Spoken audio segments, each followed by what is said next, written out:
At sa ating good news naman po, biyahe tayo dyan sa may Western Pangasinan. Longganisa Ihaw-Ihaw Festival. Aarangkada sa Alaminos City. Ikwento mo ang good news na yan, Idol Tita Ronnie. Amoy pa lang ng pritong longganisa, nakakatakam na. Pero paano pa kaya kapag inihaw na?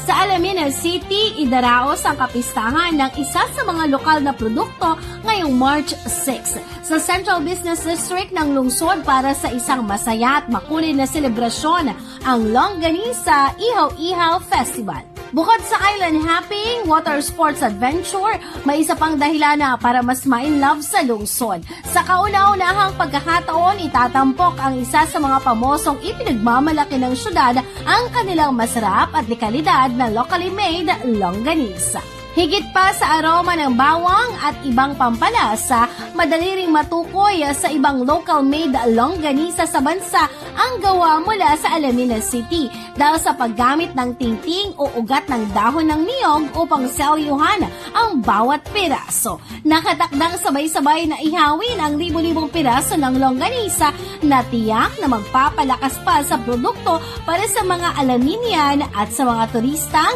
mapapadpad sa lungsod. Yan ang ating gagawin for today. Ako si Idol Tita Ronnie Tatak, IFM.